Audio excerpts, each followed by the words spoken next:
ፊትሽ እንዴት ነው የባሰብሽ? እባክሽ አይደለም እኮ አያቴ ተደናግጬ ነው። ምንድን ነው ያስደነገጠሽ? አሁን እኮ እታች ሙስጠፋን አገኘሁትና አምነን ፖሊሶቹ ሰሩታል። አዎ ለምንድን ነው ማለት በምን ምክንያት ነው? ያው እንግዲህ ሊያጣሩት የፈለጉት ነገር ሊኖር ይችላል።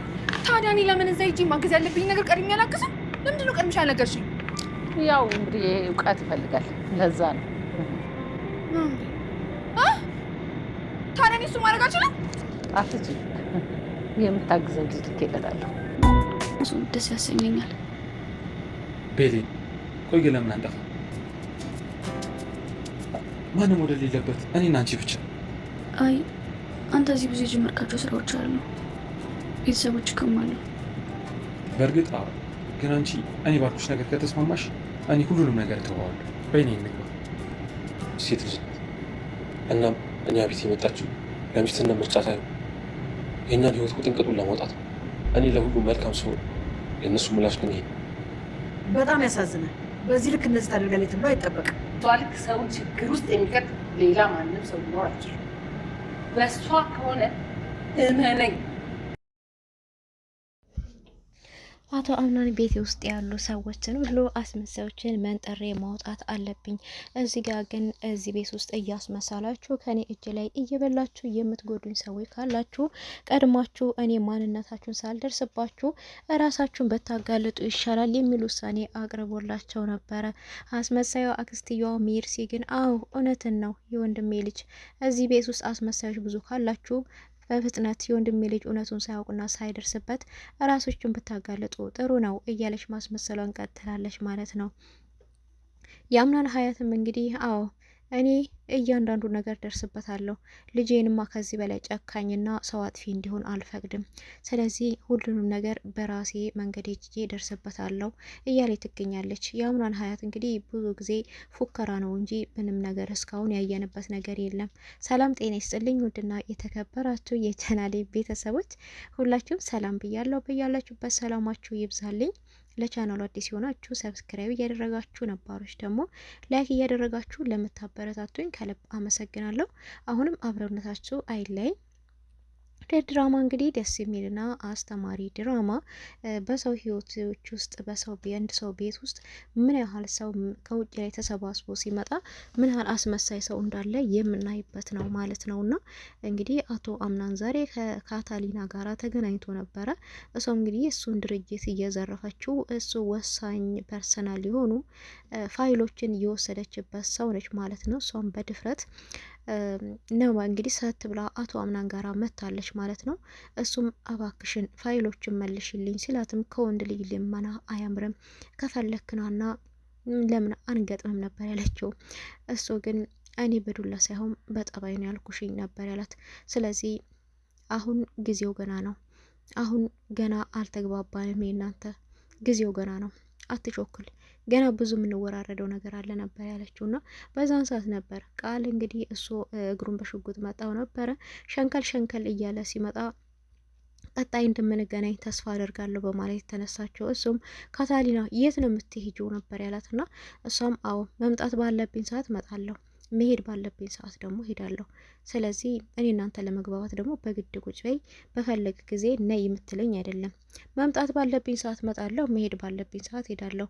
ተግባባን በማለት ነበር ሄደችውና ቃልንም እንግዲህ አንተ ቀጭኑ ሰውዬ እንዳልተጎዳክ ተስፋ አደርጋለሁ ነበር ያለችው። እሱም እቺ ደረቅ የሆነች ሴትዮ ቆይ እንዴት ምን አይነት ሰው ብትሆን እንደዚህ በጥይት እግሬ መታ እንደዚህ ያቆሰለችኝ እንዴ? እቺ ሴትዮ ምን ልሰራ እዚህ ድረስ መጣች? ደግሞ ለምን ትሄዳለች? ከምን ጨረሳችሁ ነበር ያለውና አቶ አምናንም አዎ መሄድ ባለብኝ ሰዓት መሄድ አለብኝ ብላለች።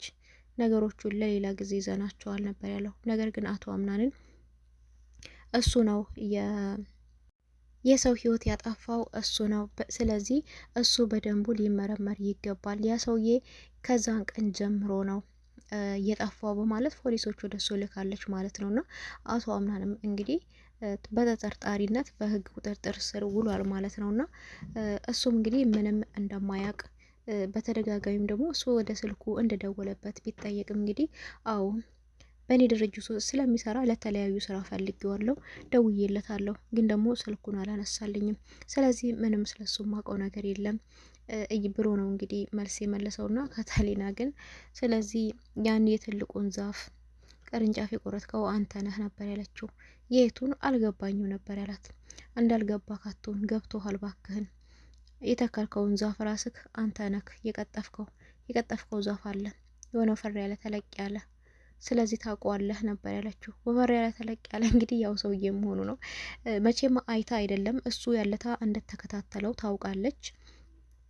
እንደዚሁም ደግሞ አንዳንድ ፋይሎችን ይዞ የተሰወረውም እሱ እንደሆነም ታውቃለች እና ስለዚህ የእሱ እጅ አለበት። ለዚህ ነው ስልኩ የተሰወረው በሱ ምክንያት ነው ብላ ስለምታምን ነው እንግዲህ እሱን ለማሳመን የሞከረችው። እና ፖሊሶች እንግዲህ ይዘው ሲሄዱ ሀያቱም እያየች ነበር እና ወይዘሮ ሴማ በጣም የደነገጠችው ወይኔ ልጄ ምን ሆኖ ምን ተፈጥሮ ነው እያለች ነበረ። ይህ ሁሉ ነገር ሲከናወን ግን ሚስትየዋ ወይዘሪት ጄሪ ምንም የምታውቀው ነገር የለም። ይሄን ነገር እንግዲህ በጣም ግራ የተጋባችው ወይዘሪት ሴማ ሙስጠፋ ነበር አንድ ጥያቄ ያቀረበችለት እና ሜርሲ ማናት? የት ነው የምትተዋወቁት? ምንህ ናት? የሚል ጥያቄ ነበር ያቀረበችለት። እሱ እንግዲህ ሜርሲ አብሮ አደጌ ናት፣ በልጅነቷ በጣም ጨካኝ ናት። እኔ እንደውም አሁን ወደዚህ ናና ስራ ይፈለግልክ ስትለኝ ያን ሁሉ ጠባይዋን ትታ ጥሩ ጠባይ የኖራትና የተስተካከለች ነበር የመሰለኝ። እሷ ግን ምንም አልተስተካከለብችም፣ ብሶባታል እንጂ ነበር ያለውና ስለዚህ እሷ ቤተሰብ የላትም፣ ይህንን ነገር ይህን ሚስጥር ምንም የምታውቀው ነገር የለም ነበር ያለችውና እሱም አዎ ምንም ቤተሰብ የላትም፣ ምንም እኔ በቅርብ የሷን ቤተሰብ የማውቀው ቤተሰብ የለም። በልጅነቷን በጣም ጨካኝና በጣም የሆነ ግግም ያለች ሰው ናት። ያ የልጅነቷ ጠባይ ሆንም አብሯት ነው ያደገው። እኔ ምንም ስለሷ ሚስጥር የማውቀው ነገር የለም። እንደውም እኔ ይሄ ሚስጥር እንዳላውቅበትና እንዳላወጣበት ሁሉ ነገር ቀድሜ ከዚህ ቤት እንዲሄድና እንድወጣ እየገፋፋች ነበረ። እኔ መሄድ ሳልፈልግ መሄድ ይፈልጋል እያለች ነበረ። እኔን የጫወተው አዳማቂና አልቃሽን ያደረገችኝ ምንም የማውቀው ሚስጥር የለም ነበር ያላትና ወይዘሪት ሴማን እሷም እንግዲህ እውነት እዚህ ነገር ውስጥ እጅ ካለበት ቀድመህ እውነታውን ብትናገር ወይ ደግሞ ያለችበትን አድራሻ ብታውቅ ቀድመህ ብትነግረን ጥሩ ነው።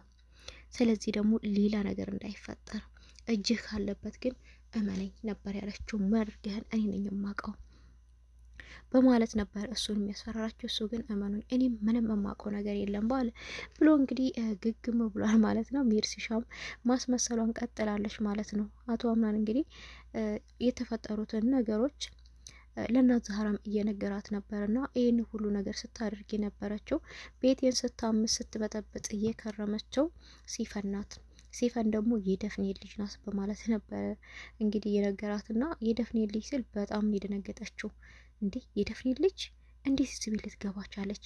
በምን መንገድ? በማለት ነበር በጣም የደነገጠችው እናት ዛህራና አዎ ወደዚህ ቤት የመጣችው ለሚስትነት ምርጫ አይደለም። እንደ ሚስትነት ምርጫ ሆና ብትመጣ ግን የመጣችው ለዛ አይደለም፣ ለሌላ በቀል ነው የመጣችው በማለት ነበረ የነገራትና እንዴት ጥሩ ሰው መስላ እንዴት ይህን ሁሉ ልታደርገን ቻለች? እንግዲህ አቶ አምናን እሷ ከዚህም በፊት ስለ ደፍኔ ሲጠይቃት እዚህ ቤት ውስጥ የሚደረገው ነገር ማን እንደዚህ የሚያደርገው እያለ ሲያወራ እያለቃቀሰች እንግዲህ ያዞን ባያነባች አቶ አምናን አብረህ እንጋፈጣለን ሁሉም ነገር እኔ መቼም አልለይህም፣ ማንኛውም ነገር አብሬክ ለመወጣት ፈቃደኛ ነኝ፣ ከጎንህ ቆማለሁ እያለች እያስመሰለች ነበረ። እሱ ሁሉ እያስታወሰ እንግዲህ ለካ የሞቴን ጉድጓድ እየቆፈረችልኝ ይኖራል፣ አይዞክ ያለችኝ ከጎኔ ቁጭ ብላ ለካ እሷ ነች ቤቴን እያመሰች ያለችው በማለት እንግዲህ አቶ አምናን በጣም ነው የተናደደው። እሷን ደግሞ አድራሿን ፈልጉልኝ፣ በሰላማዊ መንገድ መፍታት ከቻልኩ እፈታዋለሁ፣ መፍታት ካልቻልኩ ግን በቃ መፈታት ባለበት መንገድ እሄዳለሁ እያለ ነው የሚገኘውና እንደዚሁም ወይዘሪት ሴምም አንድ ቆንጅዬ ልጅ አግኝታ እንግዲህ አምናን ዋሶና እንድታስፈታው ከሱ ጋራም እንድትቀራረብ ነው የነገረቻት ማለት ነው። ስለዚህ እንዴ አምናን አላገባም እንዴ የልጅ አባት አልሆንም እንዴ እስካሁን እያለች እየጠየቀቻት ነበረ። ሄይ የአምናን ይህን የመሰለ ልጅ አንድ ሚስት አገባው ይላል። ወይ አታምር ወይ አታፍር ወይ ንግግር አታውቅ ወይ የሚስትነትን እንኳን ቦታ እንኳን የምትይዝ አይደለችም። እንደው አነጋገር አታውቅ የሆነ ጅላጅል ብቻ ዝም ብላ አለችው ሚስት ነኝ ትላለች። እሷን ታያት፣ ለማንኛውም የእሷን ዝቀስ ብለን የምናይ ይሆናል። አንቺ ግን ከእሱ ጋር መቀራረብ አለብሽ። የእኛ ዝምድና እንደዚህ በቀላሉ መቅረት የለበትም ነበር ያለቻት እና እሱም አዎ አባቴም እኮ የእኛና የነሱ ዝምድና እንደዚህ ዝም ብሎ የሚታው አይደለም ብሎኛል። ስለዚህ ለምንድን ነው ይሄን ነገር መታታዳ አንድ መፍትሄ የማታደርግለት ብትላትም አይ እሷን ታየትና ለጊዜው አንቺ ያለውን ነገር አከናውኚ፣ በደንቡ ቀረቢው፣ ተግባቢው ነበር ያለቻት። ባለቻት መሰረት እሷም እንግዲህ እሱ ወደ ያለበት ቦታ ሄዳ ነገሮችን ለመፍታትና እንደዚሁም ደግሞ በዋስ እሱን ለማስለቀቅ ሙከራ እያደረገ ትገኛለች ማለት ነው። ሰዎቹ ግን በዛ ውስጥ በዙሪያው ያሉት እሱ እኮ ዝም ብሏል፣ ለመውጣትም ሙከራ እያደረገ አይደለም። አቶ አምናን እኛም በጥርጣሬ ነው እንጂ የያዝ ነው ምንም እርግጠኛ የሆነ ነገር የለም እያሉ ነበርና እንዴት በጥርጣሬ ብቻ ዝም ብላችሁ ትይዛላችሁ? ያለምንም ጥፋት የሆነማ የጠነሰሳችሁ ሻራ አለ እያለቻቸው ነበር ማለት ነውና አቶ አምናንም እንግዲህ ብሌንን በቅርቡ እንደሚሻላት እንደዚሁም ደግሞ በቃ ሁልጊዜ ከእሷ ጋር ሲሆን ደስተኛ እንደሚሆን እየነገራት ቢሆንም ግን መላ ስላጣ ግን በምን ቀን ነው እችን ጄሪ ሚስቴቱ ነኝ ያልኩትኝ? ምን ሆኜን ያለት እሷን የመረጥኩትኝ? ምን አለበት ያን ቀን በቃ የሆነ ነገር መጥቶ ያን በቃ በቀረብኝ ኖሮ እያለ በጣም እየተጨነቀ ነው የሚገኘው። ብሌንም እንግዲህ ብሌን እኔ ከአንቺ ጋር ስሆን እንደ አዲስ ነው የምሆነው፣ ደስ የሚል ስሜት ይሰማኛል፣ ሁሉን ነገሮችን እረሳለሁ፣ በቃ ለምን ተያይዘን አንጠፋም እያላት ነበረ። ብሌንም የት ነው የምንጠፋው? ለማን ብለን ነው የምንጠፋው? የትም አንሄድም፣ የትም አንጠፋም። አንተ ደግሞ ብዙ የጀመርካቸው ነገሮች አሉ፣ እነሱ መጨረስ አለብህ። የትም መጥፋት የሚባል ነገር የለም፣ መስተካከል ያለባቸው ነገሮች እዚሁ ይስተካከላሉ ያለችው። እሱ ግን ምንም እየተስተካከሉ አይደለም። በቃ አንቺ ፈቃደኛ ከሆንሽልኝ እኔ አንቺን ይዤ ጥፍት ለማለት ፈቃደኛ ነኝ ያለት። እንግዲህ ይህን የመሰለ ንብረቱን ይዞ ይህን የመሰለ ቤት ትቶ ለአንድ ሴት ብሎ እንደዚሁም ደግሞ በዙሪያው ለከበቡ ተንኮለኞች ሰው ብሎ በቃ ሁሉም ነገር ትቼ ልጥፋ እያለ ነው የሚገኘው። ብሌን ግን ነገሮችን እያረጋጋችና ሁሉም ነገር መፍትሄ እንደሚያገኝ እየነገረችው ትገኛለች ማለት ነው። ወይዘሮ መርሲም እንግዲህ ወደ ብሌን ጋር በመሄድ ብሌንን ማስታወስ አልጀመርሽም ወይ? አልተሻለሽም ወይ? እኔና አንቺ እኮ ብዙ የጀመርናቸው ነገሮች አሉ። ስለዚህ ደግሞ እነኛ ነገሮች መጨረስ አለብን። እኔ አሁን እንደ ልቤ ዞር ዞር ብዬ ወሬ ማዳመጥ አይመቸኝም። ስለዚህ የጀመርነው እንድንጨርስ ቶሎ በይና ማስታወስ ጀምሪ ነበር ያለቻት። ስለዚህ የወንድሜ ልጅስ ደግሞ እንዴት ነው ነበር ያለቻት። እና የወንድምሽን ልጅ እኔ ሳይሆን እሱ ራሱ ብትጠይቀው አይሻልም ነው ያለቻት። አይ ከአንቺ ጋራ ስለምትግባቡ ብዬ ነው ትላትም። አዎ እንደምንግባባም ታውቂያለሽ፣ በጣም ደህና ነው። ከዚህ በለጠውን ደግሞ ከሱ ማወቅ ትችያለሽ። እኔ መጠየቅ ብዙም አስፈላጊ አይደለም በማለት ነበር ከለዋ ላይ የዘጋቻት። ጄሪንም እንግዲህ በቅርቡ ቀጣይ የሲፈንን እጣ ፋንታ የምታገኘው አንቺ ነሽ፣ ሻንጣሽን ሸከፍ ሸከፍ አድርጊና ተዘጋጂ ነበር ያለቻት። አንቺ በእኔ እየተጫወሽ ነው፣ እኔ በፊት በሲፈን ነበር የምትጫወችው፣ አሁን ደግሞ ወደ እኔ ዞረሻል ያለቻትና አዎ ወደ ይዙራለሁ ብለሽ ነው፣ አሁን ቀጣዩ ባለ እጣ አንቺ ነሽ ነበር ያለቻትና ተይ ሜርሲ፣ እኔና አንቺ ስንጣላ አምርበትም፣ በቃ ያልሽውን ነገር ሁሉ ከአንቺ ጋር ለመሆን ፈቃደኛ ነኝ፣ አንቺን ለማገዝ ፈቃደኛ ነኝ፣ ባክሽን ነገሮቹን ሁሉ አስተካክላችኋለሁ፣ አምናንም አሳምናለሁ፣ እኔ በራሴ መንገድ ሁሉንም ነገር አስተካክላለሁ፣ እባክሽን ምንም አታደርጊ ነበር ያለቻት ሜርሲም እሺ አንቺ እኮ እንደዚህ እሺ ስትይ ነው ደስ የሚልብሽ የሚያምርብሽም፣ ቀድመሽ ሳትታዘዢ እሺ ስትይ ብቻ ነው። ይሄ ውጥር ማለት አያዋጣሽም እያለቻት ትገኛለች። አቶ አምናንን ግን በሷ ምንም ተንኮል እንደሌለባትና እዚህ ቤት ውስጥ ብዙ ተንኮለኞች አሉ፣ እኛ ቆፍረን እናወጣቸዋለን እያለች ትገኝ ነበረ። ነገር ግን አንዷ የአቶ አምናንን ቤት እያፈረሰች ያለችው እሷ ናት ማለት ነውና አቶ አምናንም እንግዲህ ለመታሰር እዛው እስር ቤት ይገኛል ማለት ነው። እስካሁን በዋስም አልወጣም። አቶ አምናን መታሰር የለበትም። ከሆነም የሚሆነው ከሆነ እውነቱ መውጣት፣ የእሱም ተጎድቷል፣ ብዙ ነገር ደርሶበታል ማለት ነው። ሰውየውን እንኳን ገደለው አንልም፣ መግደል ያልነበረበትም ነገሮችን ማጣራት ለህግ ማቅረብ ካለበት ለህግ ማቅረብ ነበረበት። አቶ አምናን እንግዲህ በንዴት ውስጥ ስሜታዊ በመሆን ያልሆነ ውሳኔ ወስኗል ማለት ነው። እሱን አንደግፈውም እሱ የወሰነው ውሳኔ።